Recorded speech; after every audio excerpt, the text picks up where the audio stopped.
Bismillahirrahmanirrahim. Assalamualaikum warahmatullahi wabarakatuh. Salam sejahtera untuk kita semua. Perkenalkan, nama saya Indra Setiawan, SSN MSN. Saya adalah dosen di Prodi Seni Rupa Murni, jurusan Seni Rupa dan Desain, Institut Seni Budaya Indonesia Aceh. Saya adalah dosen tetap dengan bidang keilmuan penciptaan karya seni rupa murni, dan konsentrasi keilmuan adalah penciptaan karya seni lukis. Video ini saya buat adalah sebagai unjuk diri dosen dalam Tridharma Perguruan Tinggi di bidang pengajaran. Pada kesempatan kali ini, saya akan memaparkan salah satu materi pada mata kuliah Studio Konseptual. Mata kuliah ini, selain sesuai dengan spesifik ilmuwan saya, juga merupakan mata kuliah yang harus diselesaikan oleh mahasiswa di semester 7. Teknik pengajaran yang saya lakukan adalah yang pertama, pemaparan materi dan diskusi, yang kedua adalah mentoring praktek, dan yang ketiga adalah penilaian. Mata kuliah studi konseptual ini adalah mata kuliah praktek dengan bobot 3 SKS. Kode mata kuliah ini adalah MSM 504. Adapun bahan kajian dalam mata kuliah ini adalah yang pertama, pengetahuan terkait penciptaan karya seni rupa di mata kuliah studi konseptual. Yang kedua, pengetahuan dalam penciptaan karya seni rupa dalam penguasaan media, alat, bahan, dan teknik. Yang ketiga, pengetahuan terkait konsep keilmuan yang digunakan dalam proses penciptaan karya seni rupa. Selanjutnya, pengetahuan terkait ide sebagai dasar dalam penciptaan karya seni rupa. Selanjutnya, pengetahuan terkait perancangan proses penciptaan karya seni rupa. Yang terakhir, pengetahuan terkait pertanggungjawaban karya seni yang telah selesai diciptakan. Deskripsi mata kuliah studi konseptual adalah mata kuliah yang mempelajari penerapan cara berkarya dengan pelaksanaan tahapan yang sistematis dan terencana, dengan penerapan teori-teori seni rupa yang relevan dan sinkron dengan kecenderungan karya, sehingga karya yang dihasilkan dapat menjadi karya seni rupa secara ilmiah. Mata kuliah ini dilakukan sebanyak 16 pertemuan dengan pembagian sebagai berikut. Untuk 2 kali pertemuan pertama itu dilaksanakan dengan bentuk perkuliahan secara teori. Sedangkan 12 kali pertemuan yang lainnya itu dilaksanakan dengan bentuk perkuliahan praktek. Di pertengahan semester, 1 kali dilakukan dengan proses presentasi dan evaluasi karya seni yang telah diciptakan. Dan 1 lagi di akhir semester adalah proses pelaksanaan presentasi dan evaluasi dalam bentuk pameran. Profil lulusan dalam mata kuliah ini adalah pada rumusan sikap. Yang pertama, menghargai keanekaragaman dan temuan orisinalitas orang lain. Yang kedua, menginternalisasikan nilai, norma, dan etika akademik. Yang ketiga adalah bertanggung jawab terhadap bidang keilmuan secara mandiri. Pada rumusan kemampuan umum, yang pertama, mampu menerapkan pemikiran logis, kritis, sistematis, dan inovatif. Yang kedua, mampu menunjukkan kinerja mandiri, bermutu, dan terukur. Yang ketiga, mampu mendokumentasikan, menyimpan, dan mengamankan karya seni yang diciptakan serta keorisinalitasannya. Pada rumusan kemampuan khusus adalah yang pertama, menguasai keilmuan seni rupa dan keilmuan yang relevan untuk dapat menggarap ide, konsep, metode yang digunakan, serta dapat menghasilkan karya seni yang baik. Pada rumusan pengetahuan, yang pertama, menguasai ilmu tentang metode penciptaan. Yang kedua, menguasai ilmu tentang praktek. Yang ketiga, mampu menguasai ilmu tentang tata tulis ilmiah. Metode dalam pelaksanaan perkuliahan ini adalah yang pertama, menggunakan metode diskusi, ceramah, dan tanya jawab. Yang kedua, menggunakan metode project based learning. Pada metode project based learning ini dilaksanakan sebanyak 50% dalam semua tatap muka mata kuliah studio konseptual ini. Penilaian dalam mata kuliah ini terdapat 5 poin yang menjadi indikator terkait dengan nilai yang akan didapatkan mahasiswa dalam proses perkuliahan ini. Yang pertama, project based learning itu sebanyak 50%. Yang kedua, Penugasan itu sebanyak 10%. Yang ketiga, kuis itu sebanyak 10%. Ujian tengah semester itu sebanyak 15%. Dan yang terakhir, ujian akhir semester itu sebanyak 15%. Dalam proses pelaksanaan perkuliahan studio konseptual ini, menggunakan 2 ruangan dalam proses pelaksanaannya. Yang pertama, menggunakan ruangan teori dengan fasilitas seperti proyektor sebagai sarana untuk menyampaikan materi dalam bentuk diskusi dan presentasi. Yang kedua, ruangan praktikum. Ruangan praktikum ini digunakan sebagai tempat proses menciptakan karya seni dengan fasilitas yang mendukung terkait bagaimana penciptaan karya seni di mata kuliah studi konseptual ini dapat terlaksana. Berikut saya akan menampilkan proses pembelajaran dalam mata kuliah studi konseptual ini. Selamat menyaksikan. Oke. Assalamualaikum warahmatullahi wabarakatuh. Waalaikumsalam warahmatullahi wabarakatuh.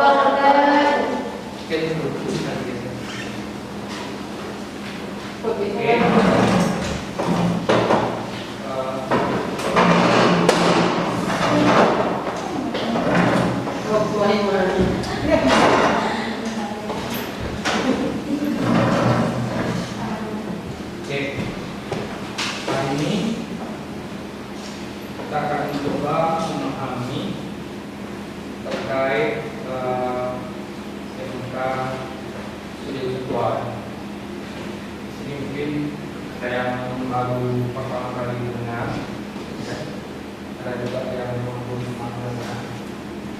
Karena studi konseptual ini sebenarnya mata kuliah yang memang mata kuliah lanjutan ya, lanjutan dari beberapa mata kuliah praktek sebelumnya. Ya. Jadi kalau misalkan mata kuliah sebelumnya itu seperti studio kompositasional, ya, studio ekspresi, dan terakhir itu studio konseptual. Ya. Nah, untuk itu sekarang kita akan mencoba memahami studi konseptual itu apa sih? Ini kaitannya dengan proses mencipta, ya.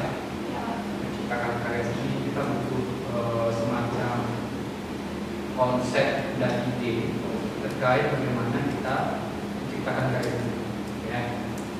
Jadi berbeda dari studio sebelumnya yang memang studi sebelumnya itu kalian disuruh menciptakan karya yang memang tujuannya itu yang pertama untuk bagaimana bikin karya yang bagus, ya. Yang kedua, mencoba bikin karya bagaimana kalian bisa mempelajari beberapa aspek karya, ya, gitu ya. Dari kayak realis, lukis, dan sebagainya. Nah, di studi konseptual justru kita bermain dengan wilayah-wilayah produksi ide, produksi strategi, dan pada akhirnya itu semuanya itu berkaitan dengan bagaimana kita mengelola dan menjadikannya sebagai metode penciptaan. Oke, ini ada beberapa slide yang kita diskusikan. Jadi kalau misalkan kita berbicara tentang masalah ini, saya analogikan ya, karena ibaratnya sebuah bangunan. Jadi bangunan itu pasti ada bahan-bahan yang untuk dijadikan sebagai bahan pembangunan. Misalkan kalau misalnya bangunan ini otomatis ada pasir, ada bibir, dan juga yang lain-lain. Tapi kalau misalkan di studi konseptual juga ada komponen-komponen yang harus dicapai sebenarnya, sehingga target dari mata kuliah studi konseptual itu dapat tercapai dan juga dapat kalian pahami dalam proses penciptaan. Nah, jadi komponen dari studi konseptual itu ada 4 ya. Saya mengatakannya menjadi 4 lagi. Yang pertama itu ide gagasan, metode, ekspresi, dan estetika. Nah, keempat poin ini nanti akhirnya akan menjadi satu kesatuan. Satu kesatuan dan bingkai besarnya itu tetap persoalan ekspresi, persoalan estetika, persoalan metode, dan produksi ide. Nah, di sini memang bisa dijelaskan secara dikit ya, seni konseptual itu. Saya baca. Jadi seni konseptual itu adalah seni yang memang diciptakan berdasarkan ide dan gagasan awal sehingga proses menciptakan karya itu alurnya. Kita bisa menentukan apa yang ingin kita ciptakan dan bagaimana kita mengelola ekspresi apa yang akan kita ciptakan.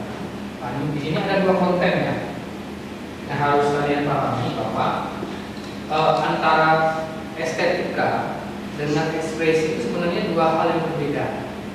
Ya, kalau estetika kan usaha bagaimana kalian bikin karya yang bagus ya. Tapi ketika dikaitkan dengan ekspresi, artinya apa? Ketika dikaitkan dengan ekspresi, jadi karya seni yang bagus sesuai dengan ekspresi apa yang kalian ungkapkan. Kalau misalkan estetika aja, kan berarti kan bikin karya yang bagus-bagus ya, kayak seperti karya yang bagus, meniru kalian sehingga sebagus-bagusnya, itu capaiannya estetik. Tapi ketika capaian estetik yang harus dibarengi dengan ekspresi, itu kontennya beda loh kayak gimana.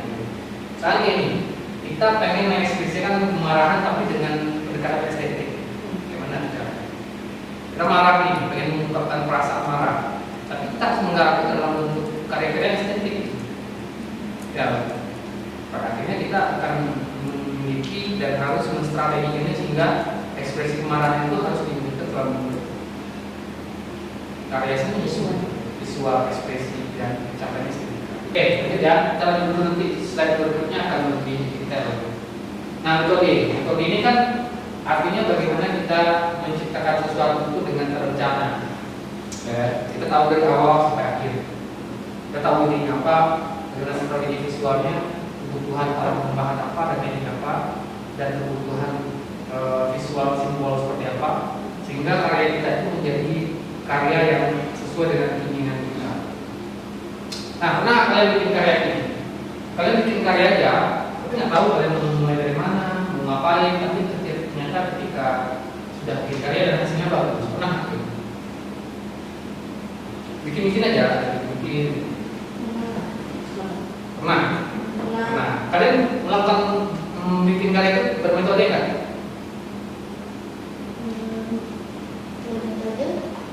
Bermetode tapi tidak kalian sadari kan? Jadi sebenarnya sesuatu yang dikatakan tentang metode itulah sesuatu yang disadari.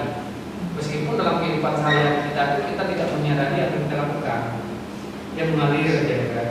Nah, sebagai seorang akademisi seni rupa, yang perlu kalian sadari itu adalah bagaimana menyadari proses kalian sehingga dia menjadi metode.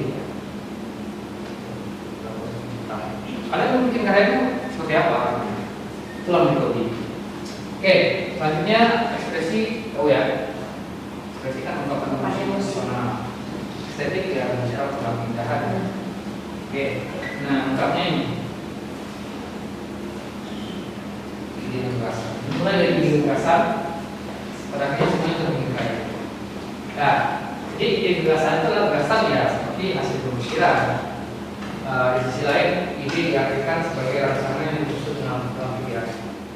Kebutuhan ya, dalam mata kuliah konseptual ide itu sebagai kebutuhan dasar dan primer ya. Kalau ada ide kalian akan bisa bikin karya. Ya, itu saya jelaskan bahwa ide sebagai kebutuhan pencipta konseptual. Jadi kebutuhan ya. Kalau ada ide seperti seni konseptual kalian nggak akan jadi. Karena alurnya memang seperti itu. Oke, dalam ide sebagai kebutuhan penciptaan seni konseptual itu ide itu ada di dua tempat ya. Ide dalam pengelolaan proses mencipta dan ide sebagai dasar awal cipta. Ya, bisa terangkan. Kalau ide dalam pengelolaan proses mencipta itu kaitannya dengan kreativitas dalam pengelolaan alat bahan dengan menggunakan teknik dalam mencipta. Itu dia. Itu ide dalam pengelolaan proses mencipta. Ini ada proses kita nih. Nah, proses itu idenya apa? Pakai alat apa? Pakai teknik apa? Itu ide dalam proses mencipta, pengelolaan proses mencipta. Nah, yang kedua, ide sebagai dasar awal mencipta itu artinya berkaitan dengan identifikasi sumber yang bisa menghasilkan ide. Itu adalah sesuatu yang terjadi dalam kehidupan kita. Apakah itu berhubungan dengan fenomena sosial, ekonomi, kebudayaan, alam, politik, agama, dan lain-lain. Pengalaman individu sebagai yang mengamati, mengalami, merasakan, dan memahami itu adalah ide di wilayah sebagai dasar awal cipta. Idenya apa? Kalian terinspirasi dari kerusakan alam. Nah, pusaka alam itu kan sebagai inti dasar awal kita. Itu dia. Jadi ide itu ada dua ya, ide melakukan dan ide dasar. Itu adalah komponen yang memang akan kalian lewati di mata kuliah proses kita. Nah, ide sebagai dasar awal cipta dan inti dalam proses pengelolaan ini itu termasuk dalam bingkai metode penciptaan. Itu masuk dalam bingkai penciptaan. Sebagai maksudnya sebagai salah satu strategi di dalam metode penciptaan. Kita harus memformulasikan ide sebagai proses pencipta dan ide sebagai awal mencipta. Oke, kalau misalnya ide sebagai awal dasar pencipta itu adalah kreativitas dalam strategi visual, simbol, metafor sebagai bahasa utama. Jadi visual yang ada di dalam karya kita itu dipengaruhi oleh ide dasar tadi. Misalnya kita terinspirasi oleh pusaka alam. Ya kan? Jadi visual apa, strategi visual apa yang bisa kita hadirkan di sana? Dalam bentuk simbol atau dalam bentuk metafor. Ya, nah itu dia. Nah, kesemuanya itu pada akhirnya akan bersentuhan dengan estetika gitu. Jadi penggunaan penggunaan alat bahan serta dikolaborasikan dengan bagaimana bentuk bahasa visual. Lalu pada akhirnya digarap dengan pendekatan dengan sentuhan estetika tadi, sehingga pada akhirnya terciptalah karya seni yang terekspresikan. Bagi uangnya persoalan bagaimana sebuah ruang bisa dijadikan sebagai sarana untuk pameran sehingga karya-karya diapresiasi orang juga harus dipikirkan. Nah, di dalam dari strategi media sampai ke strategi apresiasi itu capaiannya estetik semua. Kemudian display pameran itu yang estetik, yang bagus displaynya itu sehingga orang tertarik masuk dalam pameran kita. Terus strategi penggunaan alat bahan dan teknik ini ya standarnya juga estetik. Mana kalian ketika menggunakan teknik polasi itu capaiannya bagus. Ya, strategi visual juga seperti itu. Bagaimana merangkai transformasi beberapa bentuk sehingga dia menjadi satu bentuk yang baru. Itu dasarnya juga estetik. Nah, strategi media juga seperti itu. Bagaimana kalian menggarap media-media grafis, lukis atau apa namanya, primantra itu bagus gitu. Bisa kalian melakukan berbagai macam media itu dengan kebutuhannya masing-masing. Kan beda-beda ya. Iya. Lukis dengan grafis beda lah. Beda tekniknya. Beda nanti perlakuannya. Itu tanda untuk memperlakukan itu estetika. Oke. Nah, ini metode itu sebenarnya seperti ini. Cuma itu saya formulkan sederhana mungkin. Kenapa? Karena proses inilah pada akhirnya ada di setiap proses penciptaan visual. Ada strategi ide, ada strategi media, strategi visual, strategi alat bahan, strategi ekspresi. Kalau misalkan secara umum ya ini ya. Studi konseptual itu ada ide berkarya, ya ada kontemplasi, ada stimulisasi, ada proses berkarya, proses karya dan apresiasi. Sama juga itu ya. Soal ekspresi dan estetika. Nah, ketika kalian saya lempar dan kalian menangani, itu ekspresi kan? Festival. Ya. Tapi bagaimana dengan karya seni? Ekspresi juga.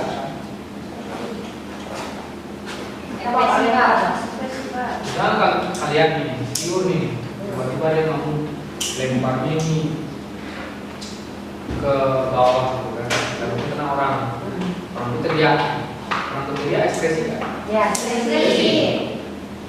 Kalau misalnya kalian melukis dengan pendekatan konseptual, kalian berekspresi kan? Ekspresi Pak. Apa bedanya? Pak. Ya, Pak. Bedanya Pak kalau kayak reaksi kita yang di kota itu kan spontan Pak. Tapi kalau karya lukis dan seni itu kita konsepkan itu Pak. Jadi kita pilih bagaimana kita mengekspresikan sesuatu. Misalnya kita marah. Nah itu kan kita kita bisa pilih simbolnya Pak dari warna itu Pak. Kita konsepkan lagi. Jadi antara ekspresi sehari-hari dengan ekspresi karisma itu beda. Kalau ekspresi sehari-hari itu ya emang kalian menjalankan kehidupan sehari-hari gitu. Misalkan ada pertanyaan, apa sih perbedaan orang menangis yang asli dengan orang menangis dengan mental teater? Mental teater itu kan direkayasa, dibangun sehingga dia menciptakan suasana memang kesedihan. Ini yang paling gampang gitu ya. Nah artinya apa? Artinya ekspresi dalam kehidupan sehari-hari dan ekspresi dalam karya seni itu dia berbeda. Ekspresi dalam kehidupan sehari-hari itu spontan seperti yang dikatakan oleh dia. Ekspresi dalam karya seni itu dia terencana, direncanakan ya. Itu mengekspresikan rasa seni. Bagaimana rencana? Bagaimana strategi? Itu yang harus kita paham. Oke, paham ya? Paham. Oke. Nah, selanjutnya estetika.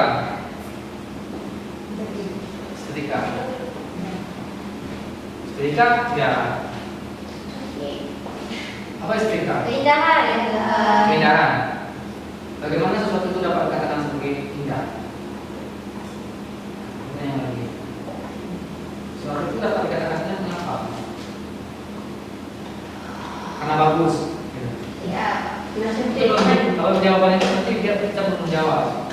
Karena dia memiliki unsur-unsur ada dalam estetika. Apa unsur-unsurnya? Garis, warna. Kenapa garisnya? Sehingga dia bisa indah. Perhatiannya apa sesuai yang saya inginkan Pak. Kayak keriting garisnya itu menunjukkan suatu keestetikaan dalam satu karya yang diciptakan Pak. Oke. Jadi gini, estetika itu kan keindahan. Pertanyaan bagaimana kita bisa merasakan keindahan itu kan stimulus ya, rangsangan ya. Kita melihat sesuatu yang indah itu karena memang sesuatu itu secara naluri,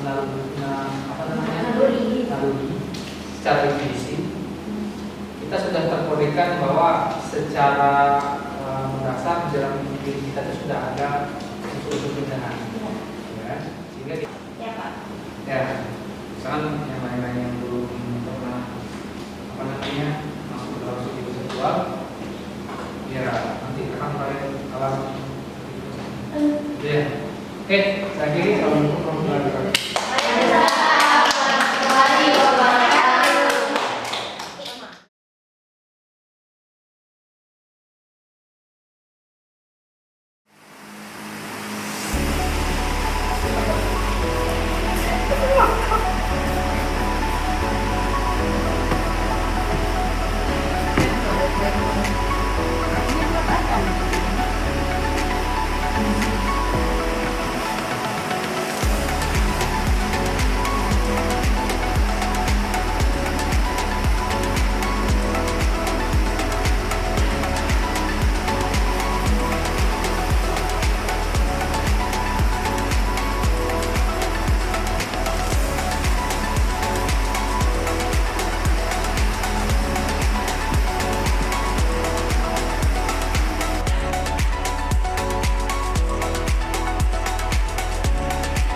Demikian video singkat dalam proses bagaimana perkuliahan studio konseptual dilaksanakan, mulai dari pemaparan materi sampai dalam proses praktek berkarya seni.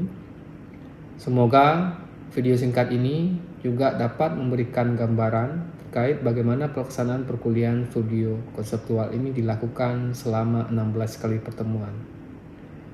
Untuk itu, akhir kata, saya ucapkan terima kasih dan Assalamualaikum warahmatullahi wabarakatuh.